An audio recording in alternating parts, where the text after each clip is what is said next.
What up? Welcome back to the channel. I'm Mo.J and we are locked in. This is episode 9 of On My Block. Now, we got the crew all the way back together. We was at 50%. We got Monse down. That put us at 75. And now Caesar is back and we're doing everything together.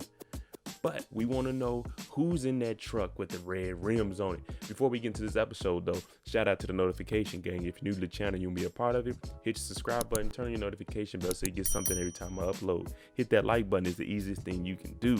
Now, we want to know who's in that truck. We also want to know what we're going to do about grandma. We know that cancer's here, and that's going to be a tough thing to deal with if she does leave Ruby.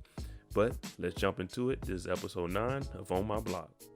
We start the episode off. Everybody's hyped because they all getting accepted into school. Ruby going to Stanford. That's down the street from where I live. We got Jamal going to Cornell. We got Jasmine going to Berkeley. Caesar, he fell in school, so we got to get something, you know what I'm saying? We got to do something for him. But everybody, we're doing good. At least Caesar's out the gang now. Now, Ruby, everyone's getting ready for prom. Ruby, he's taking it a little too far. He's talking about, I narrowed down my options down to 37 or 38 different options. So he's trying to get Jamal to help him out. Because one thing we know about Jamal is he became a football star and kind of a fashion icon within the school. So you say, Jamal. And Jamal's like, look, man, make it simple. You don't have to do all this extra stuff. But Ruby, he overthinks things. And so he has a little vision board out here from the 1950s all the way up to the current of different outfits. Now, we mentioned that black Escalade with the red rims. Well, it tried to run our boy Jamal down. So we know that this person, whoever it is going to be a problem. Is it the person that sent the note? Who knows? But we need to call Jasmine and figure this out because she's the only one that can give us information on vehicles. Jamal shows up to the prom committee and he comes in and he lays the law down. Let me hear what you all have. And they start talking about things and he's listening to it like, no, we're not doing any of that. This is epic what we're doing here. We don't want to do something that every other school has done. We need the best creative minds in here right now because everything that you guys are telling me is bad. So Jamal doesn't want to do anything. Nothing that the committee has even thought about. He's like, no, I don't want any of that. Ruby's also trying to find someone that's going to go to prom with him. Since he isn't with Jasmine, he's like, I don't know who I need to go with.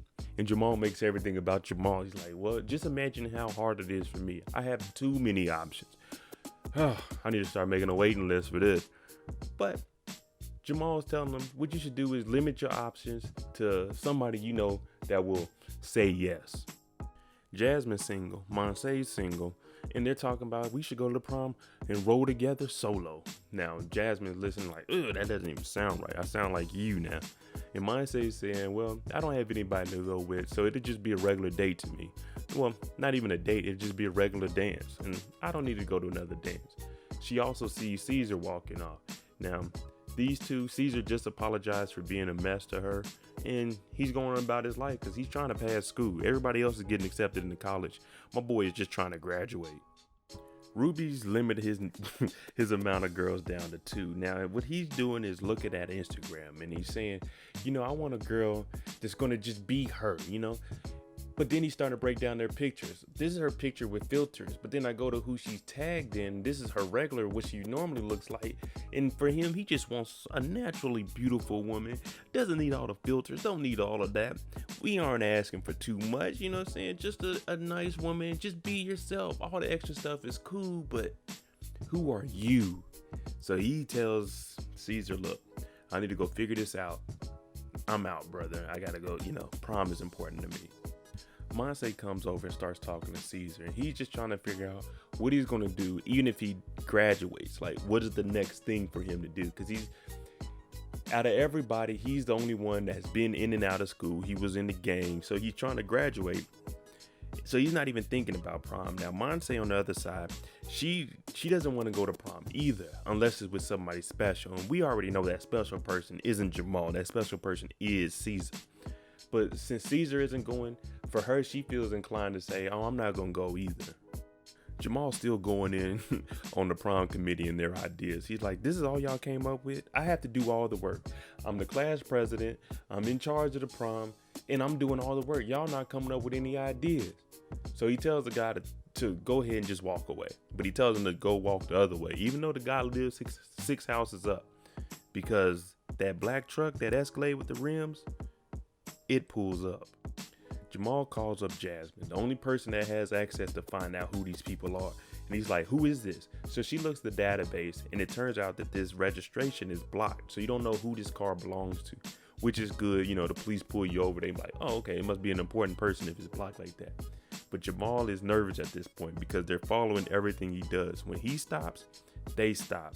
He goes forward, they go forward. When he walks backwards, they put the truck in reverse. So they're following Jamal closely. But once he sees that the registration is blocked, Jamal takes off. I'm talking about he running hard. He jumping over things. You look like, okay, Jamal is athletic. That must be transfer over from the football field, how he hitting, hitting them corners.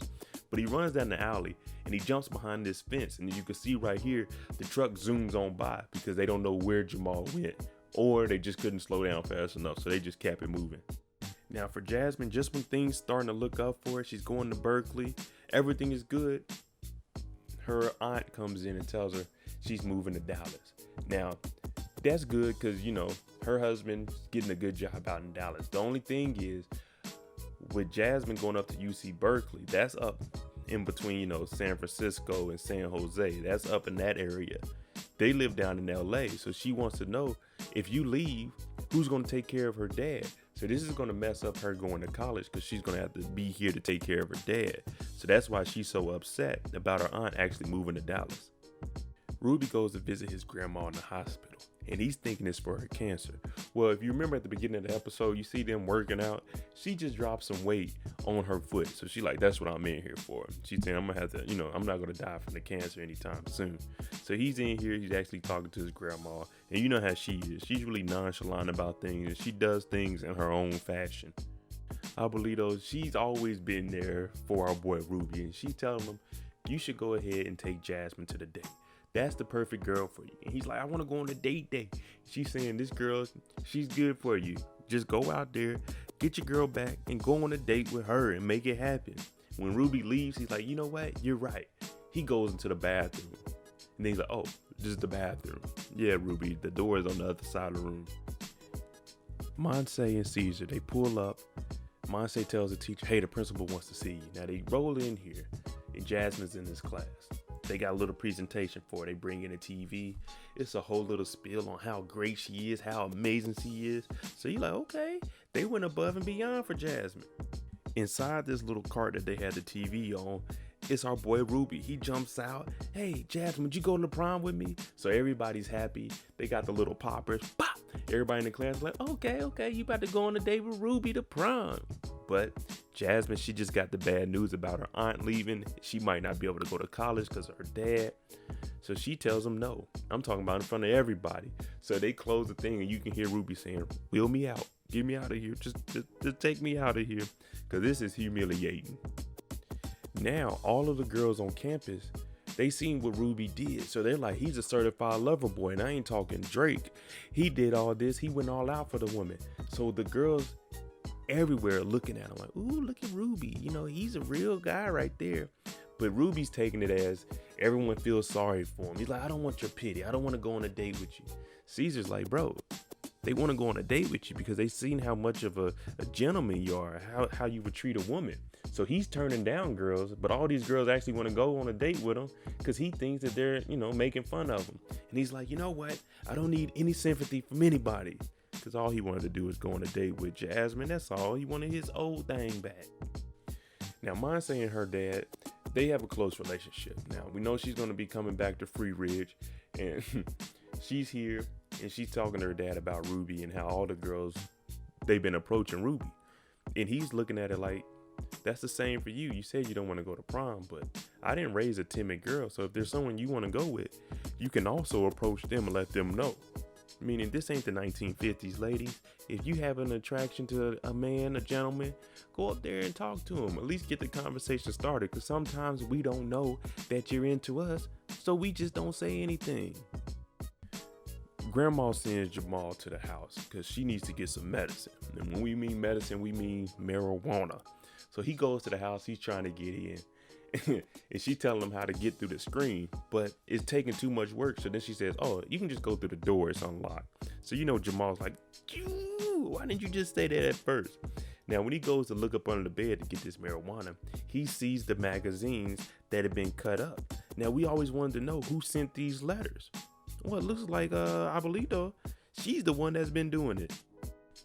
He uses the magazines and the marijuana against Abuelito to figure out why she was sending the letters. Now he goes up to the hospital. He has the weed that he's going to give to her, and he also has the magazines. So he says, hey, I'll throw this weed away if you don't tell me why you sent these to everybody. And the reason she sent letters to everyone is because she knew the crew wasn't as close as they used to be. So she wanted everyone to start talking to each other. So if they got these letters, they'd all work together to try to figure out where they came from. So she's actually bringing the crew back together like they're supposed to be. Now, Ruby is the big man on campus. All the girls, they're sending letters to him, poems, pictures, food, anything you can think of to try to get Ruby's attention to go to prom with him. I'm talking about the house is full. Jasmine shows up and he's like, yeah, every girl wants me except for you. Now, Jasmine, she wants him, but she just has a lot of stuff going on her own. But in between this conversation, they keep getting interrupted by women coming to drop stuff off. Here goes some flowers. Here goes some candles. Here goes some balloons. Here goes some food. So Ruby, he has whatever girl he wants. Right now, this is his opportunity to seize the moment and get who he wants. But he wants Jasmine. Jasmine had enough of that. The next girl that shows up, she takes the flaming hot Cheetos from him and she gets on one knee and she says, Ruby, will you go to the prom with me? And Ruby's looking like, maybe. Is everything I want in them Cheetos in there? She's like, how could I forget? So these two, they're going to the prom together. It just took a little bit. Conversation rules the nation. I tell y'all on every show I watch, all you have to do is sit down and talk it out. 9 times out of 10, you'll figure out what needs to be done. Monse takes her dad's advice. She goes over to Caesar's house. Now I'm talking about she ain't doing no knocking, just coming in the house. What up? What up? But she's in there and they start talking about how close they are and how things should be between the two. So we know that these two are very attracted to each other. So what she does, like I said, takes her dad's advice and she goes approaches Caesar and asks him about prom because she wanted to be with a special person. Now, for Caesar, he wants to go. You can see it on his face, but he already told Vero that he wants to go with her, so he has to tell Monse no. And so for her, it's like a rejection. And one thing attractive women, they don't like is rejection. So Caesar telling her no, that really hurt her. Now, for us men, we get rejected all the time. We just got to keep it pushing. But it's different for an attractive girl to get turned down. Jamal and Grandma, they kicking it. That's just what they do. So she talking about she got to use the bathroom. He said, yeah, that's where I got to go. I'm not about to help your butt go to the bathroom. So when he leaves, he's just happy about everything that's going on in life. Things is really starting to look a little bit better. But when he gets outside, we come across that damn black Escalade with the red rims that we don't know who it belongs to. There you go, episode 9 of On My Block. We want to know who is in that black Escalade with the red rims. That is the question we need to know because the next episode is the last episode. Who do y'all think is in that damn truck? Let me know what y'all think below. I'm Mo.J. If you like the content on the channel, hit that like button, hit that subscribe button. Thanks for watching. I got a question for you. What's on your TV? I'm out. Jimmy on the beat, boy.